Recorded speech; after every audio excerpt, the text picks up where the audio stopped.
Jacek Małagowski is our next guest. Hello. Hi. Or should I say, you're right. You're right. You're right. Yes, You're right. love. Oh yeah, bloody hell. While I was preparing for this interview, I Googled typical ways of greeting someone in Manchester. And there's a thing called Mancunian slang. Mancunian slang. So it relates to Manchester. Manchester. And I was shocked how a city of 500,000 people has its own slang, because I come from Gdańsk, has around 500,000, and there's no specific one way that we speak in Gdańsk. So I was surprised. Well, it's not only slang, we've got different accent every 20 miles. It's crazy. But I love Manchester slang. It's the most attractive thing. It is attractive. Yes. Hell attractive. It's really attractive. So you would say, you're right, when you meet someone, but there's other words. For example, dead. It doesn't mean not alive. It's a way of saying how was the film? Oh yeah, dead busy. It was dead good. Oh, dead good. Dead good. Yeah, it was dead busy. Crazy. I never heard this expression. Really? Yeah. It's so natural for me because I've learned English in Manchester. Right. So it's just normal. Another one is mint, which means very good. Yes. Well, this car is a mint condition. Crazy. I don't know actually what's the background of that. Me neither. Let's not delve into the linguistics. But Manchester, why are we talking about Manchester? So many of your followers might not be aware, I wasn't aware, that you share a home between Manchester and Poland. That's correct. There's this hybrid thing going on. So my opening question is, what is it like living between two places, living this hybrid life? Because your audience is predominantly from Poland, correct? So let's start there. Well, I can tell you it's dead busy. It's dead busy, but it's mint. No, it's very interesting. I only started living between two countries 12 months ago, a year ago. So I still enjoy it. I'm not bored of this. My flights are not cancelled or delayed too much, which is good. But yeah, it's sometimes 2 days before you realize you need to be in Poland, and you just book the flight and you go. And I remember when I used to go somewhere, I'd book a flight 3 months ahead. In advance. And now it's 2 days. It's like a bus, just in the air. Shuttle bus, right? Yes, exactly. From Manchester to Warsaw. Do you feel more connected to one over the other? Oh, I feel very connected to England, Manchester specifically, because I moved there when I was 18. And I feel like everything you learn when you're a young adult, your first job, your first love, your first everything really in adult life, I've learned in English, not in Polish. So even, when I now started working in Poland and I had to write an email. It's crazy. I was how do I do it? How do I write an email? I know Polish, but I don't know what to say. Yeah. Kind regards. Yeah. What do you mean? All the best. Pozdrawiam serdecznie. Of course. Yes. Yes. I was what do I say? Yeah. So that was definitely it had a massive impact for where I am now in Poland. I had to sort of relearn everything. Reprogram your brain. Yes. To start talk in Polish and sound smart. Try to sound smart. Look, I've been living abroad for 5 years, and I've said it before many times. And I'll say it again. It's a hard damn job. In my case, I often experience this FOMO. I know your experience is different because you managed to find yourself in a new environment. I didn't, and I also say it out loud that for me it was quite a struggle to constantly juggle between the two places. But in your case, you basically, you managed. Congrats. Many people don't, and I think it's a topic that's not spoken about, but we will not be talking about this today. Obviously, we're going to be talking about your beginnings, which started in England. But for people who don't know, we've had a chit-chat before today. We had a little coffee date, I could say. It was cute. And it was that cute. I love this. It's a new word. It's a new word on my vocabulary list. I'm gonna use it from now on, 100%. Look, I know the background of your story, but people don't. And I think this is a nice place and space and time to tell them a bit more about you. I want to know the beginning. What was it like? You moved there at the age of 18. Take us through that journey, please. it was not very much thoughtful decision. I didn't really think about it. I was hungry for new, and I went for it. And how it happened was basically we did the A levels, which is matura, of course. I finished high school and decided that I want to take a gap year. And my friend was already in London doing an au pair. What is au pair? Let's perhaps... if someone doesn't know, au pair is basically sort of language exchange where you go and stay with a family in a different country. It's a nice way to learn a language to begin with. And to immerse yourself, right, within the culture. Yes, exactly. And they help you with the language. They help you with all the other logistics. But then you give them a bit of your help, and you help around the house and help with children. It's a mutual exchange. Exactly. So my friend was already doing it in London, and then I found a family in Manchester. Well, actually in Cheshire. Cheshire is a posh part of England. Cheshire is a county, and that's where all footballers live. And so, Manchester United, Manchester City, all the footballers live there, all the Cheshire housewives, I love Cheshire housewives.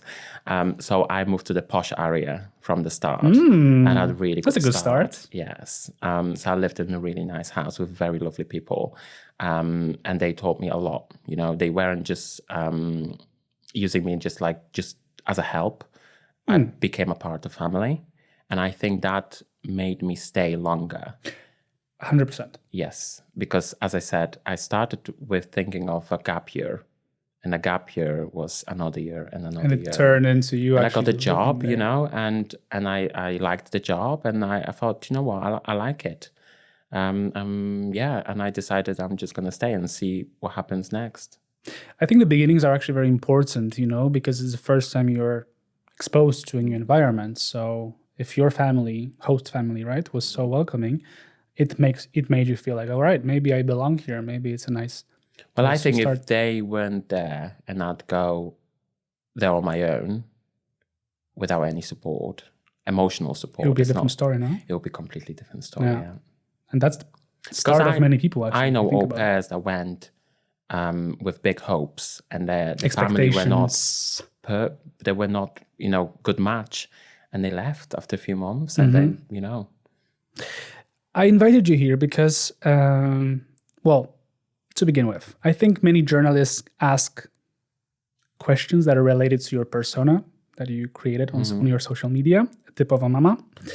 And I think it's interesting to look at it differently, meaning in my program, I always try to get to know the person, go beyond, and try to tell their story and who they are deep within here.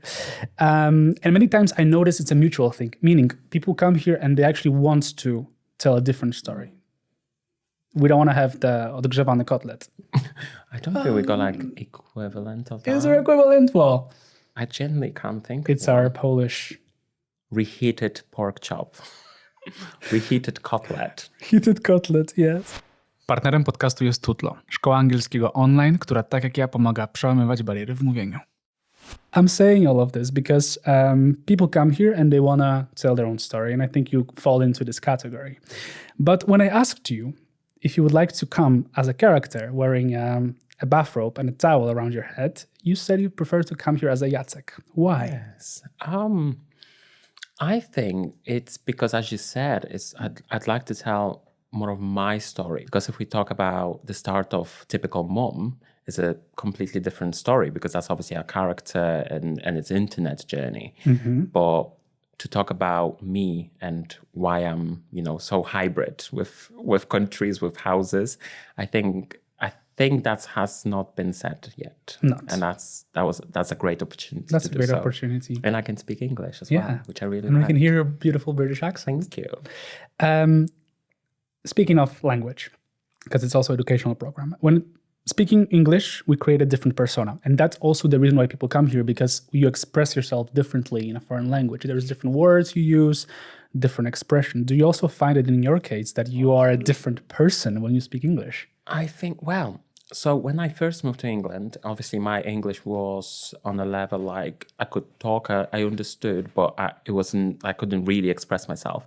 So the big thing for me in the first year, 2 years was to first of all, to learn accent as much as good as I can. You wanted to learn the Yes, accent. I didn't want to sound Polish. You know, it sounds awful, but I didn't. And the other thing was can I express myself? And, you know, how can I translate a humor? You can't really translate a humor. You can't say a joke in Polish and translate it to English because it won't make sense. It won't make sense. It's very cultural and it's very... Exactly. So I had to learn from zero. And I had to really focus on the nuances, on what makes people laugh. And I think I did a good job. I think you did a good job. I think so. And so you agree with the statement that you can express yourself differently in a foreign language, right? Yes, definitely. And Jacek, going back to you being 18 years old, I Feels imagine like myself, yesterday. Feels like yesterday. Yeah, same.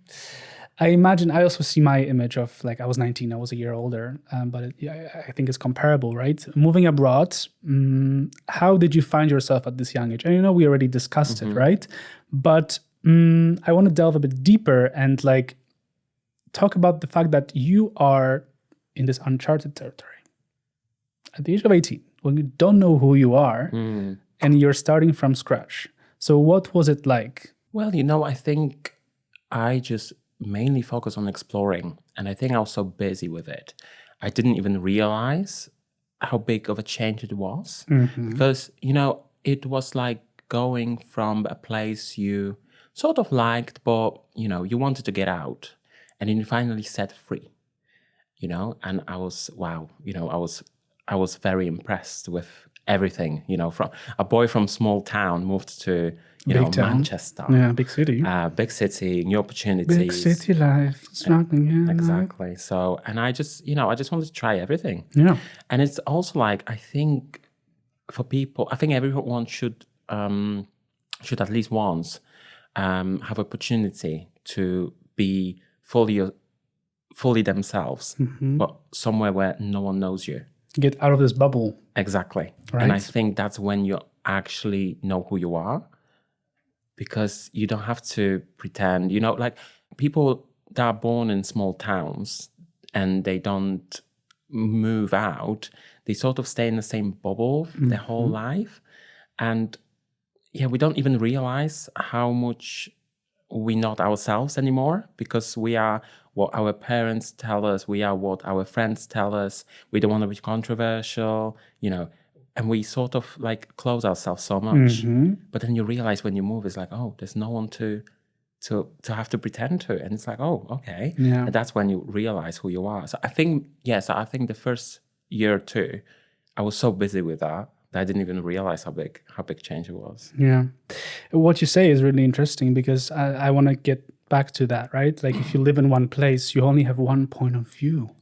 How can you develop and grow as a person if you're bombarded only with one way of thinking, right?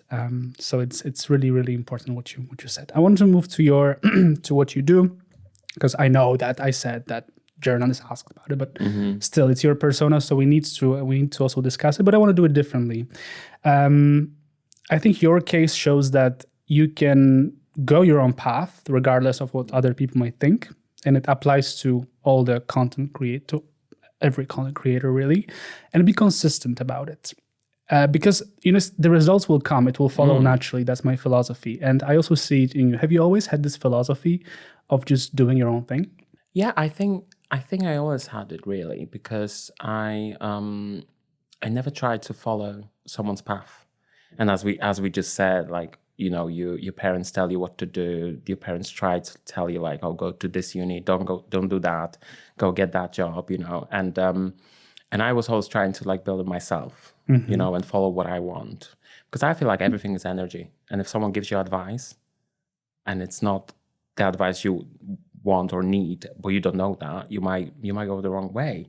But you know, like, and I also learned recently that you should take advice from people that are where you want to be, because if someone gives you an advice but they're not where you want to be, you know, it's not a role model to follow. Yeah, also. Well, exactly. So yeah, and this approach of doing your own thing, I think it comes with a lot of advantages and benefits. What are the biggest advantages of this approach? Like if you decide, I want to do it my things. The first thing that comes to my mind is like being independent also in a way, right? Like setting your own goals and like chasing them, but maybe there is more to it. Like what are the advantages in your opinion? Well, I think if you're doing your own thing, you sort of create your life from zero. Scratch. From scratch, exactly. So the biggest advantage that you don't compare it to anything else. Because if you're building, something that already exists, you can compare it to it and you'll be like, oh, I'm less or I'm more or whatever. But when it's just your own, it's like, okay, it's mine, it's very special, it's one of a kind, and I don't compare it. Yeah, and I think that's the most magical thing about that. And I think it also relates to your content, to what you do, right? It's quite innovative, meaning, I don't really see another creator following that exact path. I think it's also goddamn hard. You need to find a strength within you to follow that path. And, people will say you post stuff, you've recorded on your phone. What kind of job is it? I have people sliding into my DMs being like, yeah, get a normal job, find a normal job. And I'm like, this is my job. Like, first of all, define a job, like define a normal job. What is normal to you? Might not be the same for me. Well, exactly. Right? And it's just interesting how, like, then I realize, I don't want to make it about myself, but I realize like, okay, I probably do more than 8 hours a day. And I sometimes need to work during the weekend while you chill down and do nothing. Oops, have I said it out loud? Well, but you see what I mean? Like, it's a job, and for me, this contrast is interesting, that it is an actual job, and you put a lot of effort into it. Effort, this word is crucial. What would you say to those who think that creating stuff online and doing it online is not a job? Well, I think, what would I say? I don't know. Bug off. I say bug off.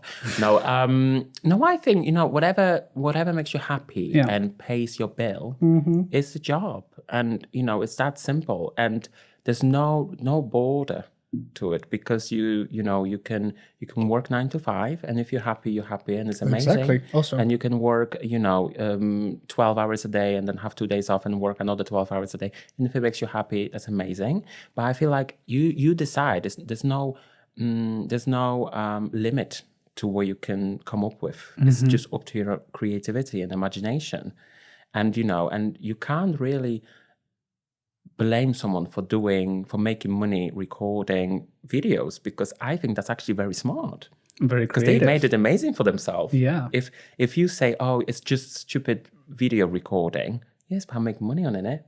Many people don't even know that this is this entrepreneurial mindset going on, and it's and it's a lot of work behind the scenes.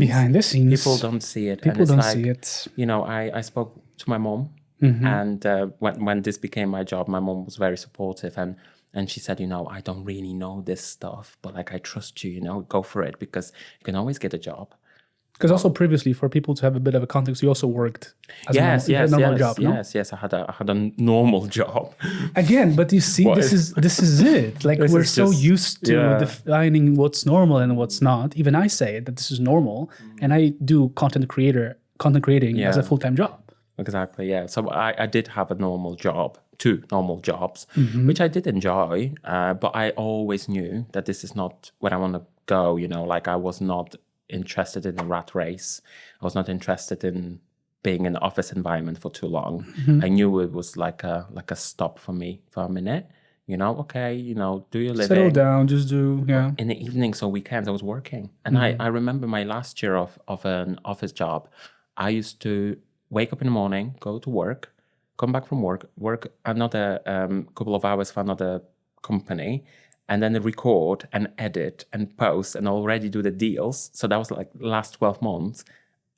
I had no time off. Autopilot. But that basically paid off, because then after 12 months, I could say, right, I'm going to give up my job and I can be full-time creator.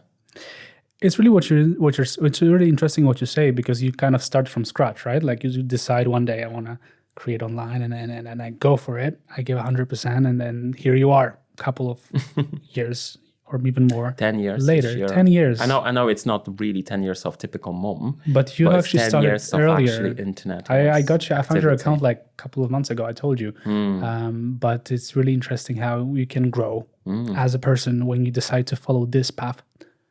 Not...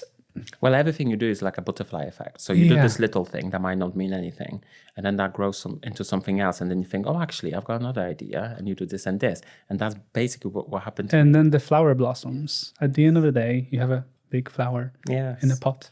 But the flower dies at some point, so I don't want that. Well, you can water it every day and make sure that the soil is like, good, and it might be everlasting. Hopefully, this is a very... Or you can dry it and frame it on the wall. This is a very positive, very positive way of thinking about a flower. It doesn't die. No, it doesn't die. There are flowers that don't die. We don't have to be one specific flower. Exactly. I think. Well, anyways, with making that decision, that step comes a lot of, I would say, risk. You take a risk and you step into the unknown. And also relating to that, there's a theme of regrets. And this is the main sort of focus I want to delve into today and see where we go. I like to focus on it today because we often look back at things and we wish we had done something differently. And it's also something we discussed today off cameras, that it happens. Looking back, do you think there are things you wish you had done earlier, or do you think everything is sort of predetermined, or like everything falls into the right place? Well, I've got two answers to that. Go ahead. So the first answer is very cheesy, and I can say I don't regret anything. But because everything brought me here. Everything I did, every decision I did, brought me where I am. But on the other side, there's of course regrets, and there's regrets definitely on doing things earlier, being more confident earlier. But again, it happened. I can't go back in time, so there's no point, But yeah, I do behind the closed doors. I do sometimes regret things. I think we all have some regrets, and we'll be delving. But they are very empowering, actually. Because they can be a lesson learned. You Let me realize, put it this way. Oh, I wish I've done it. And then when another opportunity comes, you do your 120%. Because you know how to it. act based on your previous experience. Go for it, yeah. And the mistake you've made, because I think all the mistakes happen for a reason also, which we'll be getting into. I recently watched a reel of an elderly woman, and she was asked to share one message with people. And she said, just do it. I wish I had done it. Just do it. And, of course, it was an elderly woman. So I was like, I need to listen to her advice. And she's been through so much, and, she has this wisdom, because that's how I see it. But it made me think, when we get older, we often regret not acting on certain impulses before. Would you agree with that? Yes. And it's funny how you brought the old woman to the conversation, because for many, many years, I imagined myself as an old man sitting on a chair in my living room with grandkids, hopefully, if there's any, running around, and just me thinking about my life. What to tell them. But even looking around the room, and I'm like, oh my God, thank God I went to there. Thank God I did this. So I think this is my sort of engine. Okay, just do it, as you said. Just do it. Just do it. Go for it, because what can happen? What can possibly go wrong? I mean, if something still goes wrong, in your opinion, I think it still worst. makes you, I do believe it's meant to be in a way, and it has to happen for you to be in a place where you are now, or where you will be in the future. Do you think we regret more the things we did or things we didn't do? We didn't. Definitely. Right? Yeah. It's also this exactly. aspect. Because even, as you said, even if you do something and, the effect maybe wasn't as you expected, you still sort of I don't know, it's a different feeling, definitely, to regret something that you have not done. Yet. Because I always say, I'm being optimistic about it. I'm like, okay, maybe I'll do it in the future. I wish I went on Concorde, but I was like... You wish you what? I wish I went on Concorde, the plane. No. Oh, you don't? No. Oh, anyway. But they literally, they shut them down even before I was born, I think. But that's one of the things, like, I can't regret really, but I wish I did. Yeah, because it happened, so you can't really. Such a silly thing to bring up, but I just thought about that and I was like, yeah, I'm going to say it. I don't know what it is. I should know it. I can't believe you don't know about Concorde. Is this like the speed, the sound speed plane? No idea what it is. Toxic by Britney Spears. Okay, now I know. Was recorded in a... Well, now I know. Now it makes sense, Exactly. you see? It makes sense. Look, regret can be viewed as something that should be avoided also, right? Because you decide, okay, I'm going to make a decision, but I don't want to feel this feeling of regret. It doesn't make me happy. So, but my stance on it is that even though you have regrets, because I think regrets are needed, like the short-term regrets, it's a lesson learned. Meaning, I think we already discussed it in a nutshell, that you know how to act for the future. Would you agree with that? Yes, I fully agree. Like, they are some sort of fuel, the regrets. And but it's so easy to say it, like in this interview. I know. But when you're coming to make the decision, it's not that easy. It's not that easy. It's not that easy because you look at both sides. You look like, okay, if I don't do this, I'll regret. But if I do this, and what if it goes wrong? It's not that easy. It's not that easy because we think of possible ways. And we should always think, but what if it works? What if it works? Not if, what if it doesn't work, but what if it does? Yeah. And then that should be the thing. The magic happens. Yeah. Look, it's also the missed opportunities. So, for example, I haven't gone to that specific, it's an example, it's not my personal example. I haven't gone to that specific study, right? I haven't majored in this. Maybe I would be a different person now and I would be happier. We always have this thing as humans that there's this missed opportunity. And it's interesting. Before coming here today, I Googled this thing. I entered the prompt and I was like, what is something people regret the most? Because I was just curious. And I found this one quote, and I think many people can relate to it. It goes, I wish I'd had the courage to live a life true to myself. Not the life of others, not the life of others expected of me. There's a typo, but basically not what others expected of me, right? Let that sink in for a bit, right? It's so powerful that many times we make decisions, I think, based on expectations of others. But when you decide to go abroad, it's maybe one way to just really start from scratch and just be like, I do it for my own. And that's perhaps where you can relate. Well, exactly. So I think, as I said at the start, that, living in a bubble with people that, are close to you, the energy of them, and resonates. Exactly. And it makes you feel like, oh, I won't do this because it might hurt someone or it might, make someone sad. But then at the end of the day, you have to be true to yourself. This is it. And live the life being true to yourself. And everything else will fall into the right place. Exactly. With regret comes taking risk. I mean, like if we make a decision, sometimes we need to take that risk. And I think it's what you did. It's what I did. Hello. Because if I hadn't taken that risk, we wouldn't be talking here and having this conversation.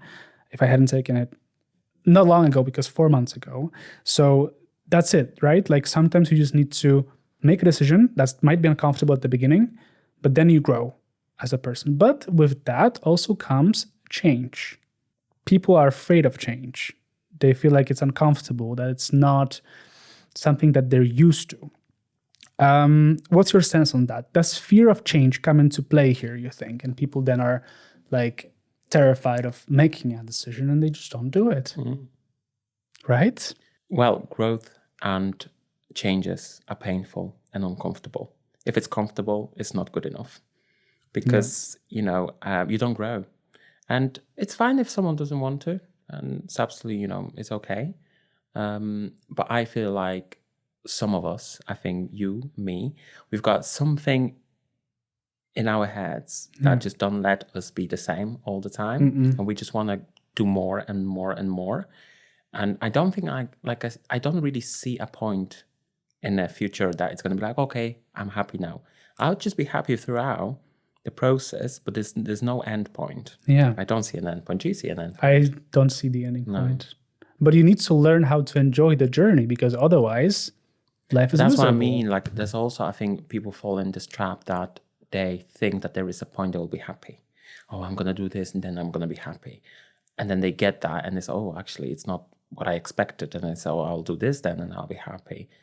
And it's not, it's taking a part of the journey and just like, okay, I will enjoy it. And again, I feel like it's so easy to talk about it. I know. And it's much harder when you're actually in it. Exactly. And we all have different, approaches to life. We all have different backgrounds. So it's not that easy to tell someone, oh, go change, go leave the country. No. Everyone's different. Exactly. But for one, living in the country might be a small thing. And for the other one, maybe the biggest thing they'll ever do. Yeah, but for the other person, moving the cities or towns might be a huge thing that they can't even think of doing. Mm-hmm. So I think it's definitely up to everyone's, I think it's definitely a very personal thing. And what you said about this end goal, achieving it, we've had this talk before with my guests so many times. There's a name for it, actually. All right, go on. With Kasia Węsierska, she labeled it as a Himalayan crisis.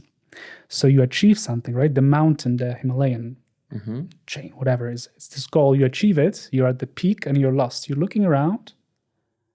What can I do next? It's this feeling. I just wanted to make that reference to one of the previous guests. People prefer playing it safe. But when you do it, overall, when you do it, you make mistakes. But this is it. I think also making mistakes along the way when you are throughout this journey is important because it's a lesson learned. And you need to try new things. And I think this is what you did with the persona that you created, which we'll be now getting into. Matka Polka, typowa mama. For some, you could say it's a new thing. It's not really. It's what's been going on for 2-3 years, more or less. 4 years. Yeah. But it's about innovation and creation. And I want to highlight this expression, this innovation in creation, and doing things differently.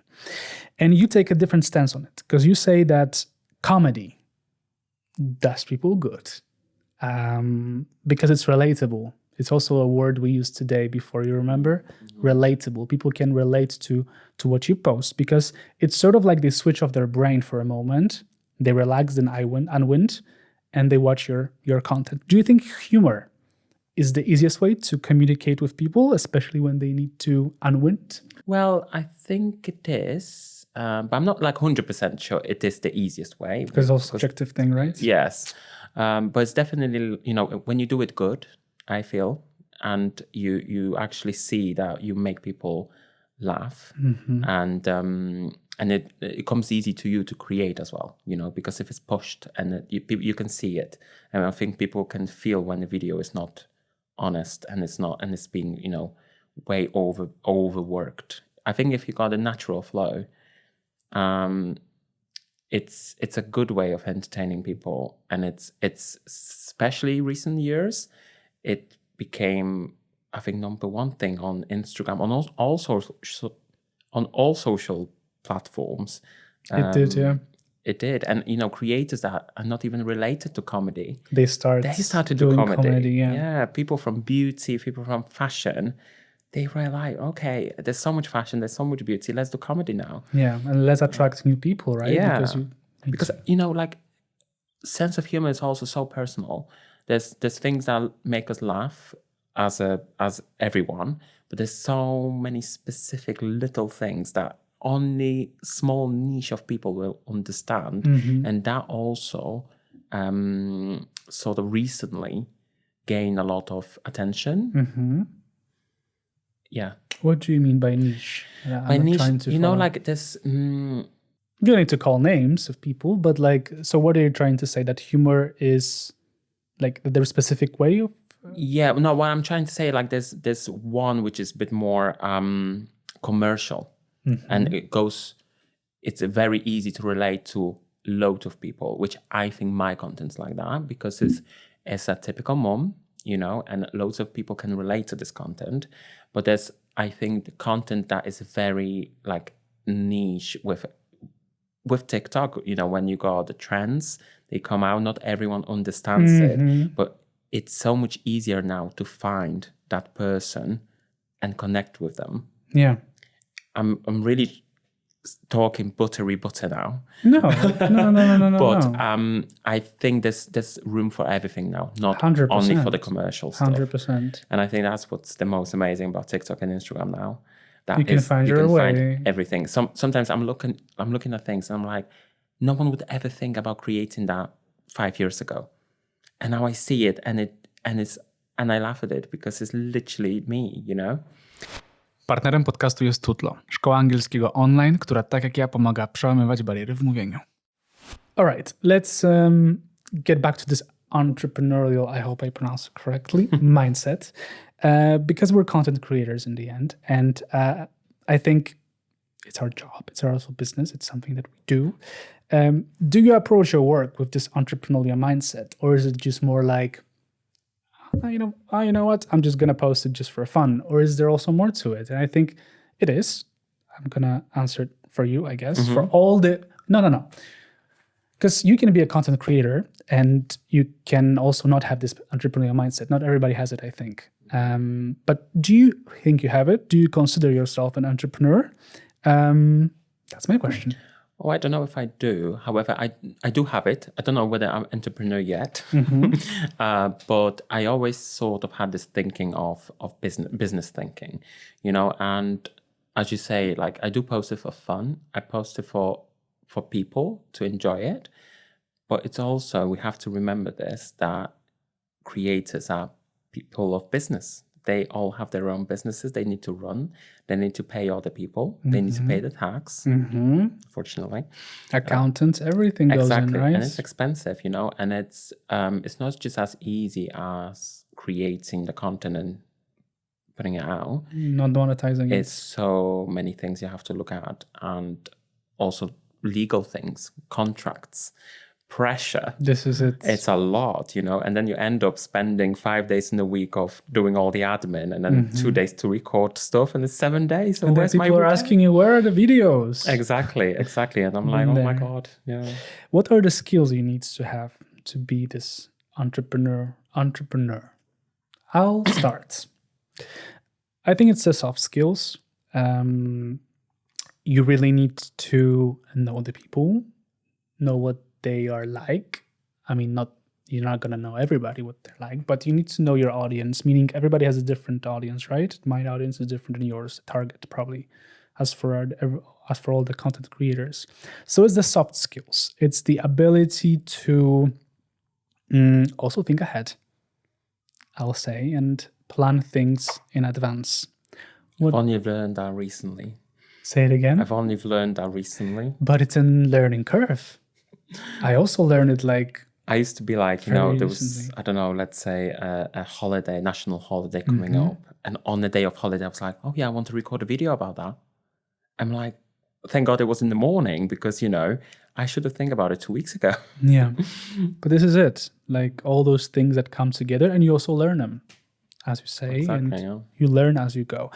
I also think independence of creation. I like the sound of that. It's just, you know, we see content creators who do things on their own, and I think this is the core of this entrepreneurial, right? That you do it your own. It takes so much more time because you need to do all those legal things, but in the end, I think it's rewarding. Would you agree with that? And is it what you do? Do you also create your content on your own?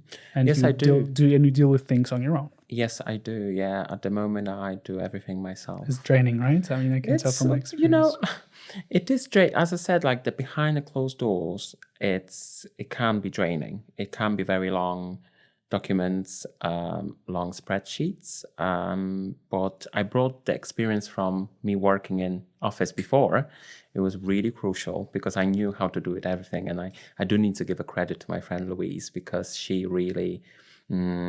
she was my first boss, and she really taught me loads on how to run a business. And you know, even though I had another office job, and I've learned again another loads of information, it was the first job as a business owner taught me how to do it. So with that knowledge, it was much easier for me to be the businessman behind closed doors, you know, and then influencer on the outside. Yeah, you combine also the two things in one. especially it's important in the age of internet, right? When you create online. And it's also interesting what you said. It's this experience, because you don't need to have a business background, meaning like the degree, right? Correct. You don't have the degree in business. I don't have a degree in business. I did management for a year and a half, my master's that I dropped out of. I didn't finish it. And I don't think I would like get anything out of it now that, I mean, no, I can say it out loud. I mean, maybe, I don't know. And I'm thinking, right? But it's not a prerequisite, meaning you don't have to have it. Do you regret it? Can help you out. I do not regret dropping out. No, 100%, because I'm starting my new studies in October this year, something that I enjoy. Exactly. So that's it. It took you there.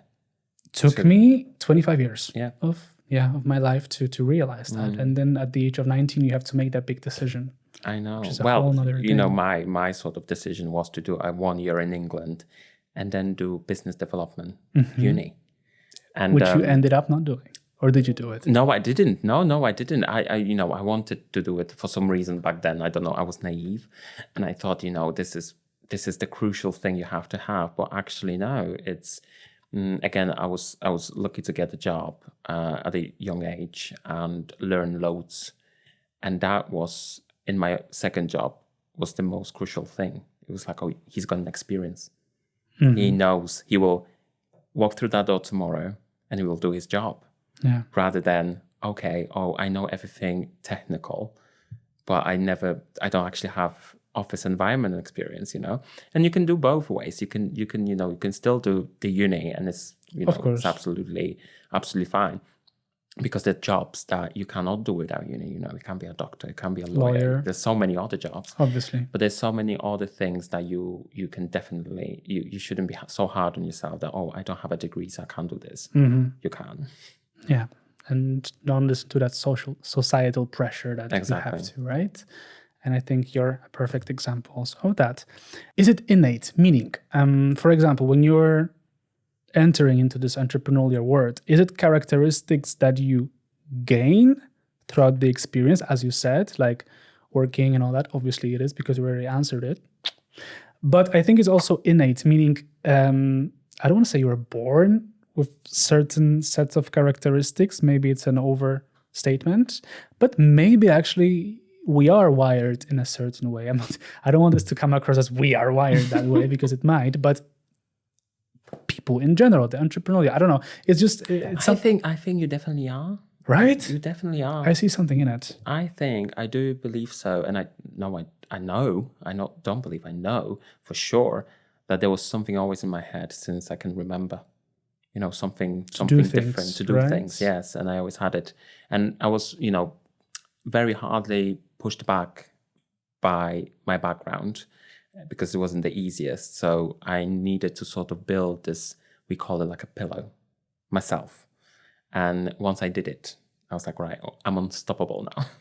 I'll go for it, and I'm running. I don't realize, but I sometimes sit down on the sofa on my own. And I'm just like looking in the sky, looking in the window. I'm like, oh my God, I'm actually like the Jack from 10 years ago would not believe where that he's there. Yeah. And he sort of would believe because he wanted it, but it was such a weird, unachievable thing, but like at the same time achievable. It's so hard to explain. But I can relate to it. Huh? And then I'm sitting there and I'm like, oh my God, I'm there. I'm even above what I was thinking, It's insane. Yeah. Jacek, we will be slowly wrapping up. It's been fast. Has it been? What time is it? Bloody hell, the time flies. I always ask for a piece of advice in the end. The floor is yours. Oh my God. So many things we discussed here, right? And we can go back to it. But what's more to it? What would you say to people watching us now? I'm going to share my life motto with you. Go ahead. And it's act like you know, you'll be in the show. Act like you don't, and you won't.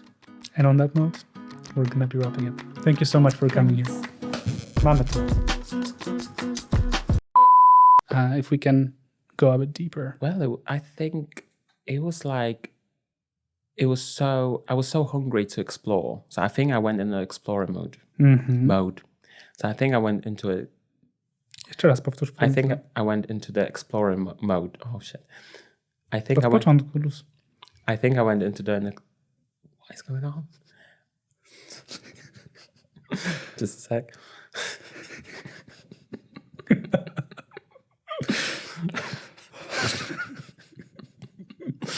Oh God, I can't stop now. What was it like?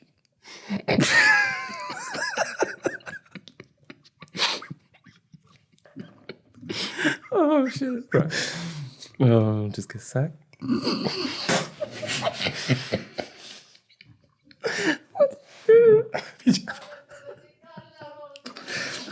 Oh God. Przepraszam ciebie, ale wybuchłem. Nie, ja nie mogę. Wiesz, to jest... Wiesz, że to nie jest śmiech nie, jakby prześmiewczy. Nie, absolutnie, ja mam też to nie chcę samo. robić takiego wrażenia od nich. Nie, co ale nie mieliśmy takiej sytuacji jeszcze, że przerwaliśmy wywiad. But it's dlaczego gaggy. nie mogę Exploring mode. Nie, jest sobie exploring mode. Ale jest fajnie. Nie, bo ja powiem to jeszcze raz. To jak nie będziesz chciał tej rolki, to ja ją i tak zrobię. To jest już na taśmie.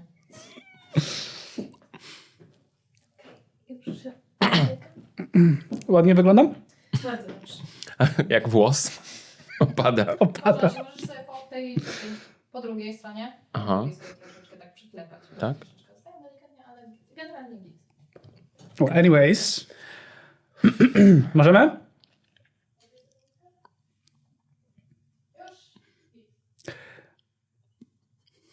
Sorry. Ja powtórzę pytanie, ale to Okay. będzie pytanie, które robiłem wcześniej, żebyś miał też taki ten. So being 18 years of age, 18 years old, moving abroad for the first time, how did you find your way at such a young age? Do you know what? Like when I think about it, like I think I just started to explore new things, and I was so busy, and I was. No, that's not good.